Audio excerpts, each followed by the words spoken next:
Yes, sir. Cinco Squad is back in a new look here as we are all together and not in separate rooms now. My name is Jonathan Sawyer. With me, my brothers, of course, Grandpa Jay and Mike A. Fellas, it feels actually like a podcast now that we're not in like separate screens. Separate screens is nice for a little bit, but it's also like, okay. Why am I stuck in this little box? And we're all in like separate rooms over here. Well, It's like, I was going to say, especially when you actually live together. yes. It's nice to be able to do this. Took a lot of hard work, a lot of dedication, a lot of investments. But we're here together, finally doing something that we've been wanting to do, been doing for 3 years. So, fellas, we have a new game for everyone to intro. So we have the first ever college football.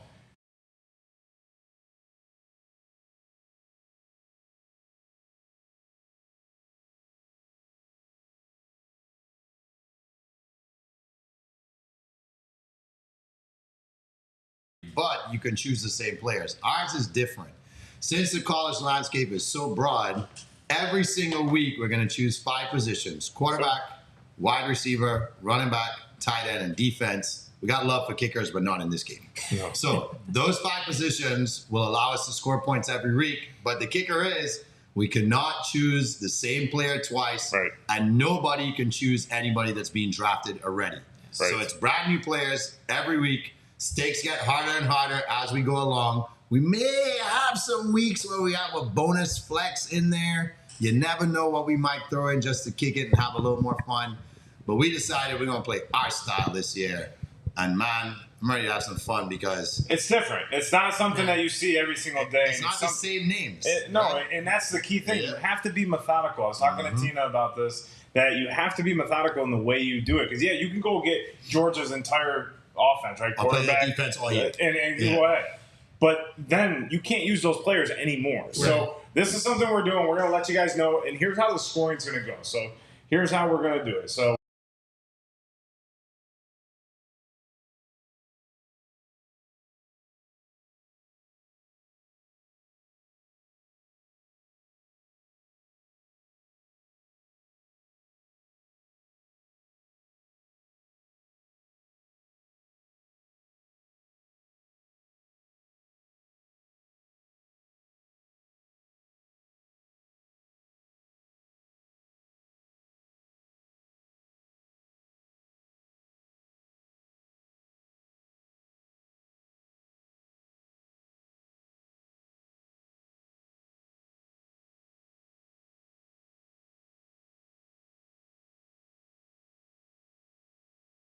August 25th. That is the week before the college football season starts. So we will be doing a live draft right here on Monday. And yes, we have 3 shows this week, or in general now. So our new format's going to be Monday, Tuesday, and Thursday between 8 and 8:30 start time. We'll keep you posted on when that be. We got a ton of guests coming on. We got Fonz with his jerseys. We got Herb and Raj talking Bama. We got Mr. U with his Michigan Go Blue.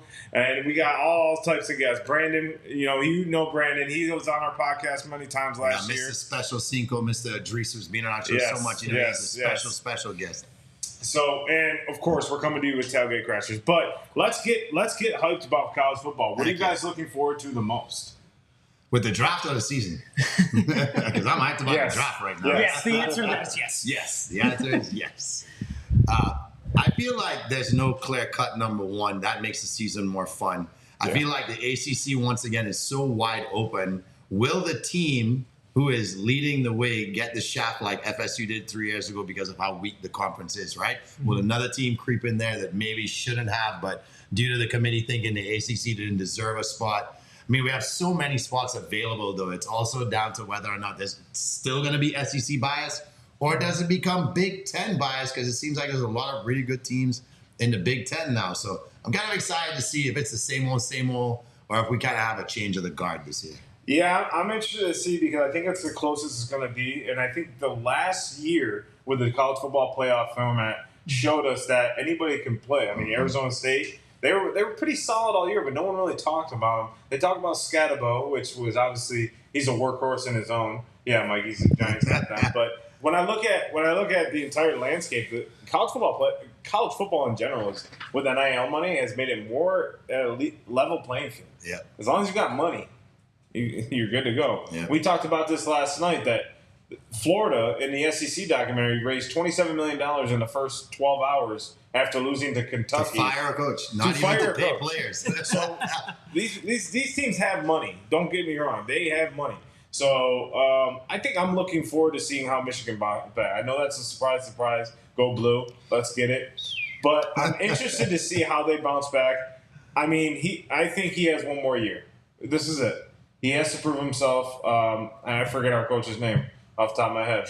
Sharon Moore. Sharon's got this year. I mean, he went out and paid $10 million for Bryce Underwood. Bryce Underwood, fantastic quarterback. We'll see, though. Are you worth $10 million and you haven't even stepped on a college campus yet? No. Equivocally, no. Absolutely not. It's friggin' crazy. It's just nuts. But, ladies and gentlemen, this just in. Mikey Mike here to my right thinks that Notre Dame can go undefeated this year. How crazy is this? 16-0. How crazy is this? 16-0. Yep. I know. I think they can do it. So the two toughest tests for Notre Dame, which, by the way, anybody that couldn't guess that was my favorite team apparently isn't looking.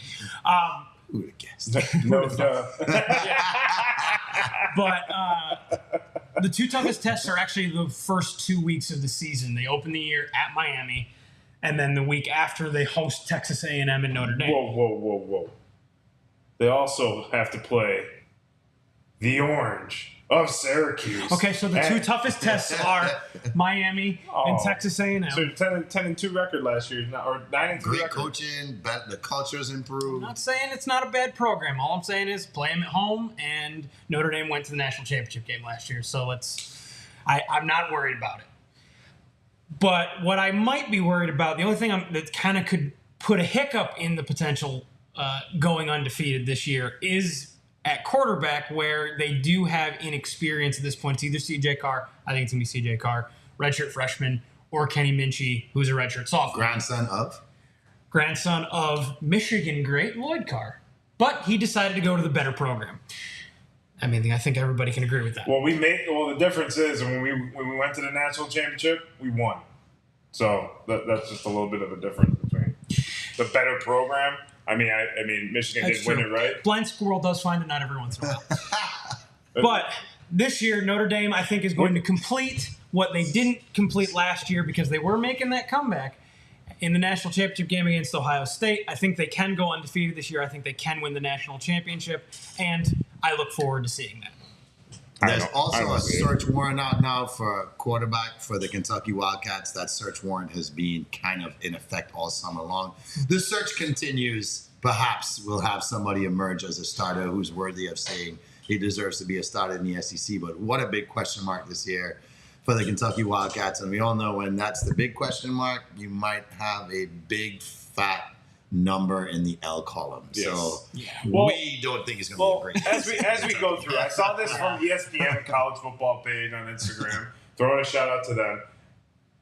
Showing this.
We got such a long season ahead of us. We do. We have a lot of things in store. We have tailgate crashers. Of course. But Mike, before we get there, we have to get to the little guys. Yes, absolutely. We do have to get to the little guys because starting tomorrow, Wednesday, is the beginning of the 2025 Little League World Series. As a baseball fan, I grew up watching the Little League World Series. I've always loved it. I know we've watched it here as we were so into it. We were watching regional games, mostly because there wasn't a whole lot of other sports on. But it's been fun to see. But my question is this, guys: we've talked before in past episodes about how the MLB does such a poor job of promoting its product, promoting its sport, and really expanding the reach of the game the way we think they could. So, being that there is an entire side of the bracket that's international, how can the Little League World Series expand the reach of baseball where the MLB has failed? I mean, it's the sentimental side. When I was a kid, that's what I watched growing up. Like it's what I look forward to All-Star break, Home Run Derby, and then watch 3 or 4 weeks later the Little League World Series. You know, watching those kids go to Williamsport. Always dreamed of going to Williamsport myself.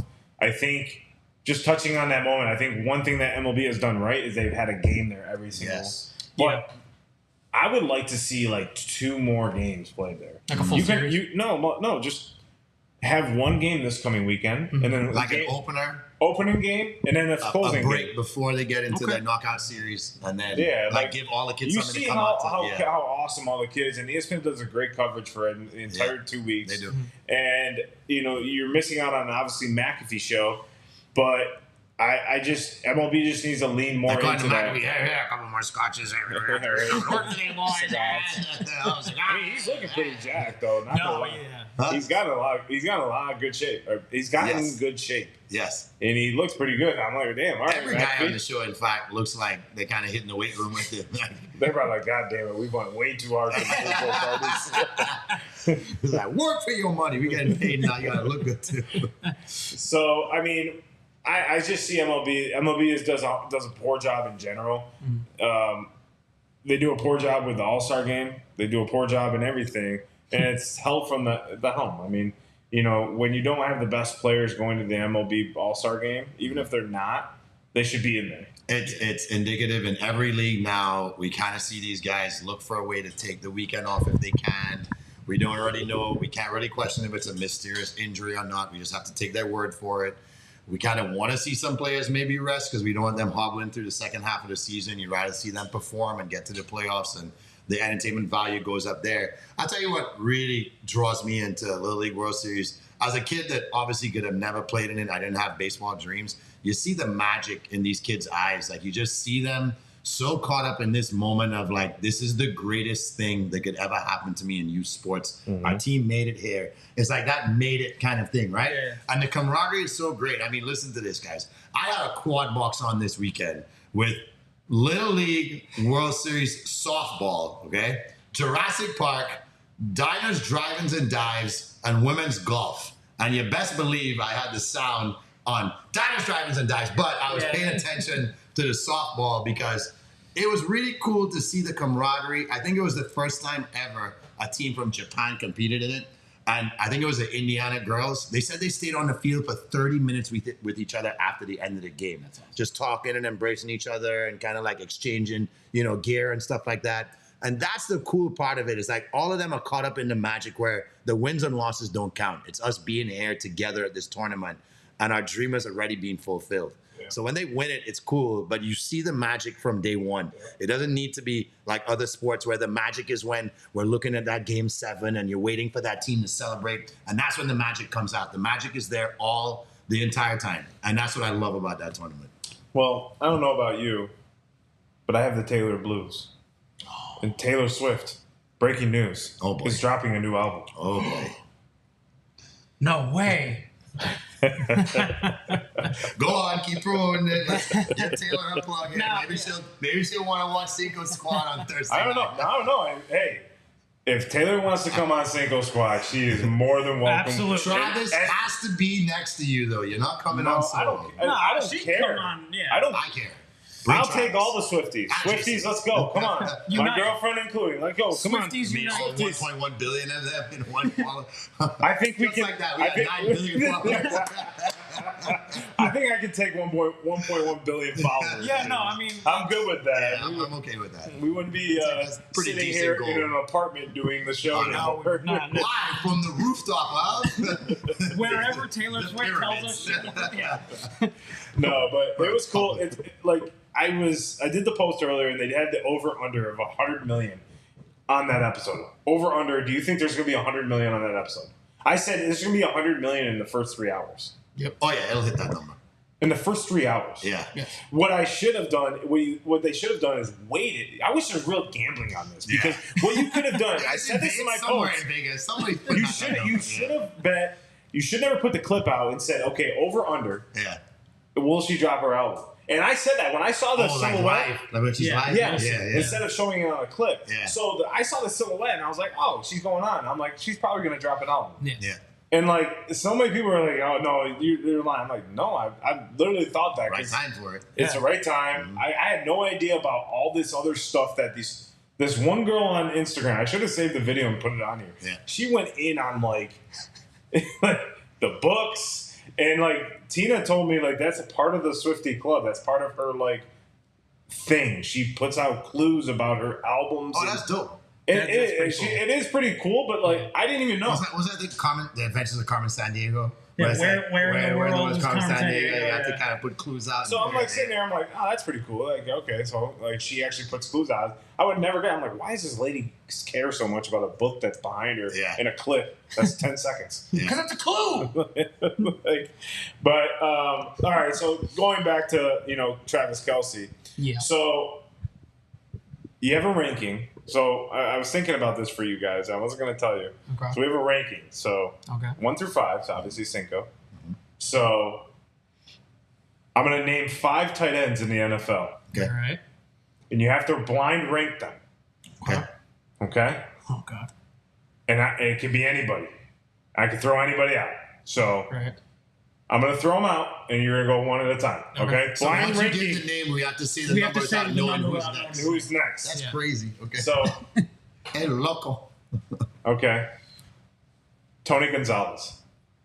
Oh, we're talking all time? No, I'm throwing out any tight end. No, it's not current. It's anybody. Yeah. Anybody ever? Okay. Huh. 1. 3. Okay. Rob Gronkowski. 3. 4. Okay. You guys got to remember your order. Yeah. Yes, Because I'm not going to. Yeah. I already forgot at this point. Okay. Shannon Sharp. 5. 5. 5. So yours, Shannon Sharp's at 5. Gronk's at 4 for him. Gronk's at 4. Gonzalez is at 3. And I have my 1, 3, 5. Yes. Gonzalez 1, Gronk 3. Okay. Sharp 5. Remember that. Yeah. Okay. Rob Gronkowski. You already said Gronk. You already said Gronk. No, I didn't. Yes. We He's my had 4. Grant. I had him 3 and you had him 4. I said Gronk? Yes. I thought I said Gonzalez. Gonzalez, Sharp, Gronk, and and Sharp. That's the 3 so far. Oh, shit. I don't know what I'm doing here. Okay, so I did say Gronk. Yes. Bubba, did I say no? Oh, shit. Sound check, Bubba. Come on, bring it up. Okay, so shit. I lost my train of thought on the 4th one. Travis. No. You saving him for 5? So Like the shit. I'm drawing a blank on tight ends. Mark Bavaro.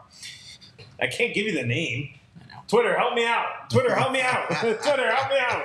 Twitter, help me out over here. All right, tight ends in the NFL. So, okay. Zach Ertz. Well, 2. 4. Aaron Hernandez. Wow. 2. 2. I abstain. You have to say it? Mike's number 1 tight end of all time is Mr. Aaron Hernandez. It's a list of the in order of ones I wouldn't take. You wouldn't take any of those guys? Well, I mean, I'd take any of the one, but the one. What? Knowing hindsight. Okay, so who is the name you didn't say that's your 1? Is it Travis? Yeah. Hands down. Yes. No debate. Of all time? Yes. I feel there's a debate with Tony. Yeah, and Travis. I think Tony set the bar and he set it really high. You know Like what's Jared. your name? Antonio Pierce. Yeah. Well, he's a linebacker. Oh, you know what I thought instead of Gronk? I messed up because instead of Gronk, I meant to say Antonio Gates. Yeah, Antonio Gates. That's what I meant to say because he just went in the Hall of Fame. Yeah. So I was thinking Antonio Gates. So that would have made it tough. So let's go through their 5. So Mike, go through your 5 to 1. Okay, it's. God damn it. Sharp 5. Sharp 5. Thank you. I would say I lost my train of thought. We're both sharp 5. Yep. Gronk 4. Ertz 4. Gonzalez 3. Gronk 3. Ertz 2. Hernandez 2. Hernandez 1. Tony Gonzalito. At least you have Tony Gonzalez. That's right. That's why when you gave me his name, I'm like, I'm putting him 1 because I can actually debate that no matter who else you throw out there. That's crazy. I do not condone anything. I want everybody to know that. No. It's just a funny little blind ranking, but had to do it. I mean, everything else besides Aaron Hernandez was a good tight end. I mean, talent-wise, yeah. It's just if I have hindsight on my so side. you take everything out, right? Don't even give me that. Give me his stats, speed, agility, size, the way he could read the field. But we're not going to have to show you about it. He was the freak of all freaks when we started to see the tight end position become wide receiver like more than tight end. He was the freak of all freaks in many aspects, unfortunately, of his life. Yes. But he could have rewritten the books more than Gronk. Yeah, agreed. Oh, 100%. Agreed. Yeah. So we got fantasy football coming up here soon, and there's a lot of fantasy football has kind of changed because of the dynamic of the running back, right? The running back has always been kind of like the top guy that you get. Yeah. But it's also like, do I go receiver now or do I go tight end? Because the position in the tight end has changed. Like, I know it's crazy to think, but do you take tight end 1? Like, if you have the number, draft having people that laughed at them every year they did it. Like, how do you not go tight end in my theory? And my dad's done it 2 years in a row, and he's been in the championship game 2 years in a row. He's got for some reason 10th every single year. Yeah. So he's taken Travis right after he's taken Patrick. Yeah.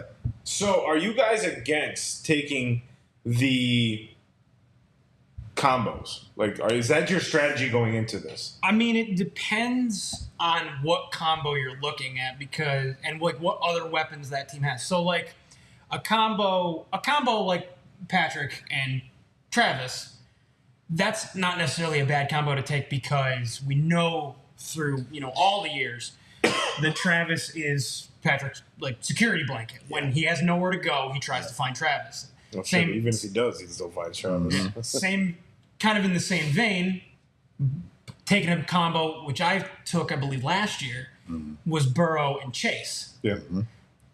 It's his guy. And any Vikings quarterback. All right, so are you going to take a combo? Are you going to take the combo of, if you have the chance to get Burrow and Chase, or if you're after Hurts or Brown, are you going to take that combo? I would take Burrow Chase. I wouldn't necessarily take Hurts Brown, only because the Eagles have more weapons than just one additional one.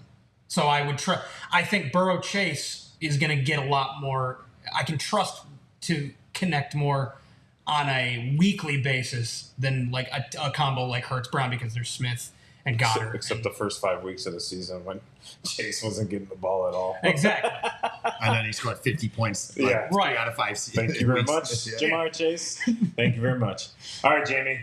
What sleeper are you looking at right now for the fantasy? And hold on, let me get my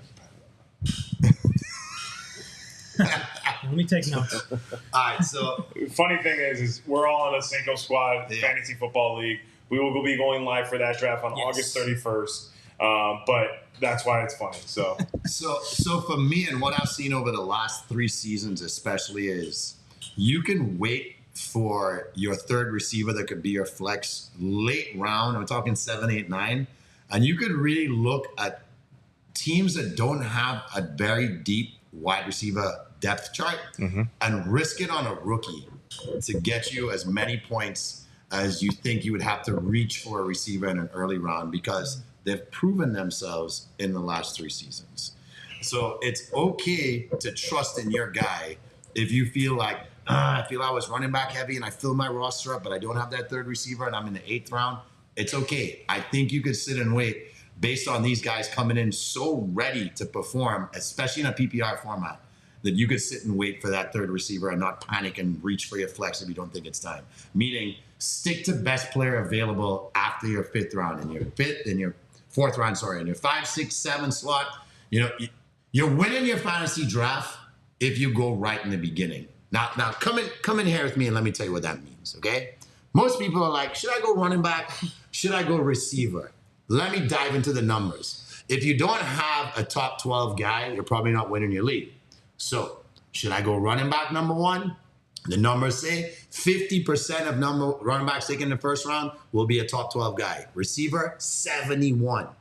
Maybe I want to be more ambitious. I want a top 6 guy. I'm guaranteed to win the league if I got a top 6 guy. You go running back in round 1, 23% of the time, they're going to be top 6. Wide receiver, 52%. Wow. So if you're wondering who to take and you're a 7, 8, 9, 10, don't go and reach for that running back 4 if they ate them up early. There'll be a lot of running backs. Go for it. And here's the thing. We had this debate. You're sitting at 10, 11 on the turn like I am in my other league, and Brock Bowers is there, and you're like, his ass gone by the time it comes back around to me. Do I risk it and take Brock Bowers as my wide receiver 1? Because he's going to be Gino's go-to. He's a wide receiver 1, right? He's a wide receiver, and that's why I say the tight end position has changed so much because of guys like Travis Kelce, Zach Ertz. Guys like that have shaped the tight end position as being more of a fourth wide receiver on the field. Yeah. Like, yes, heavy volume. We never you can block. Yes, you can block. Yeah. But your main goal is to sit in the slot. Like, Evan Ingram was never a tight end, ever. No. He was always a slot guy, and he can't block. No. But then you have the freaks like Sam Laporta does both well, Yeah. but he's heavy volume in an offense that gives the ball like opportunities to receivers quite often. So, I even heard this year that Gibbs is lining up. They're gonna line him up in the slot. Who? So Jameer Gibbs. Jameer Gibbs. Oh. So Montgomery's gonna be the guy in the backfield, and they're gonna have him in random positions all over the field. Well, I mean, that's basically why Gibbs is elusive enough, and that's what Montgomery was. He was the power back, and Gibbs was more of the throw it out to the flat. But imagine what that does for St. Brown and Laporta now. I mean, now you got to worry about Gibbs' speed in the middle of the field. Williams.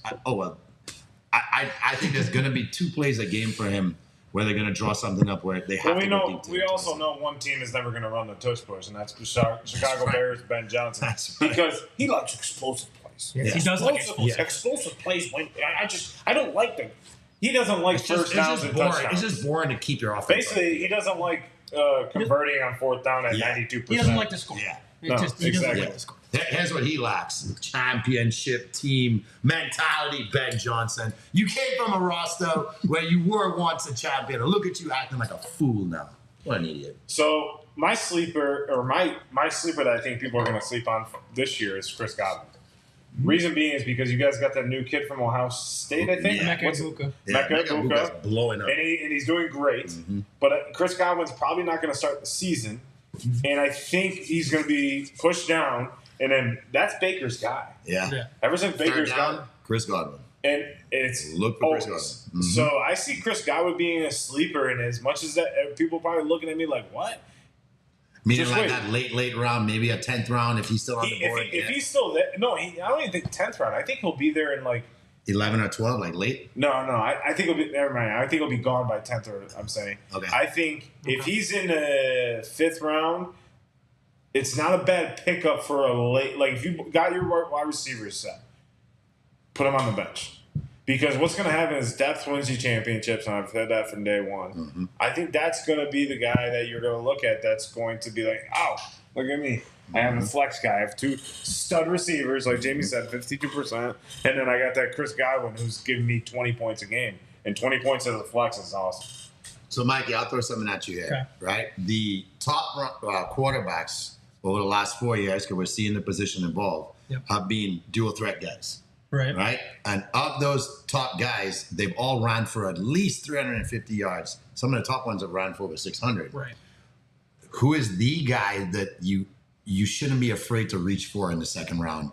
This guy can win you your fantasy draft this year or your league. At quarterback? At quarterback. If you're going to reach for a guy in the second round, you're kind of stuck in the middle. You're like, I really want this guy. He's not going to be there.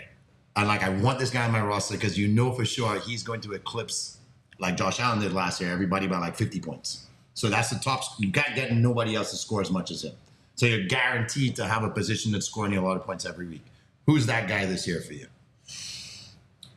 And you might say that I'm kind of buying into the hype a little bit, but honestly, I would say Jaden Daniels. I think because he's going to be the playmaker in that offense. Okay.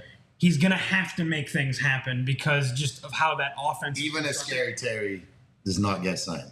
Especially if Scary Terry doesn't get signed. Because he's going to have to use his legs more. Okay. He's going to have to run more, which means I think that will increase his yardage. That'll increase his rushing touchdowns. I'm sorry, like Jaden Daniels you have to not only look at ability because he has the ability, you have to look at opportunity. Like he's playing the Cowgirls twice, right? Right. Yeah. So the only reason why I disagree with that is because, yes, he had a great first season. But so did C.J. Stroud, and look at the sophomore slump happen. And look what happened. Jalen, right? But also, you get more from a quarterback that passes. And yes, he passes a lot, but he also runs the ball a lot. And that might get you points, but I don't know. I just don't. I see a major drop off. For them to disrespect some of the quarterbacks that they are by putting Jordan Love number 1, Jaden Daniels number 2, and bypassing a guy like Josh Allen, Joe Burrow, who threw for 4,900 yards because he had to. He had to. They wouldn't have won it. They wouldn't have even been in playoff contention without him throwing for that. You know the craziest thing about that team? Most passing yards, most receiving yards, most sacks in the league, and they missed the playoffs, and 14 teams make it. Because one guy had the sacks. Yeah. No, but what I'm trying to say is if you tell me a team's going to have a lead, like one team's going to lead in every one of those positions, they're a top 2 seed, right? Like hands down. Mm-hmm. So are they historically one of the worst defenses ever for you to still miss the playoffs with your offense and defense having playmakers at that ability? And still not pay the guy that got you those sacks? I was going to say poor management. They're pushing their way. You have all these playmakers, but the management just sucks. I was going to say they're pushing their way to not only be the worst defense, the worst franchise because they took the one guy, like you said, that they had. Remember the that was actually bumbles? having. Yeah, exactly. Bungalungalungas. Yes. Bungalungalungas. They take the one guy that actually did something for them and disrespect him so much that he wants out, and now you have nobody. I think that deserves our clown. Did they get the bike horn this week? What did they get this week? No. Cincinnati. Here's how we feel about you guys. They get the bike. They get the bike horn this week. The Bengals. So sleeper picks are in Jamie's sleeper pick is going to be anybody that's a rookie wide receiver. I'm going to say a vet and Chris Godwin, who has dealt with a lot of injuries. Mike is saying to take Jaden Daniels because Jaden Daniels is the best quarterback in the league according to him. That's not what I said. He said he wants Jaden Daniels to wear his goat hat. So give Mike the goat hat. We have a lot in store this year in general. We're going to be coming to you every Monday, Tuesday, Thursday, 8 to 8:30. Live on Facebook, live on YouTube. We're going to be connecting through X. Make sure you guys are connecting with us, comment with us, fight with us, as Trey Day usually says. And we have a lot of guests coming on. We have a ton of different special guests coming on throughout the season. They will be regulars. So first time ever, we're going to have regular people coming on, 15, 20 minutes, talking college football, NFL, NHL, college basketball, youth sport development, jerseys, whatever it might be, music and sports, ticket sales. We have it all coming due. So make sure you're hitting that like and subscribe button on YouTube at Cinco Squad Pod 05. Fellas, we back. We back, baby. We went on a 2-week hiatus, and we back, just like college football.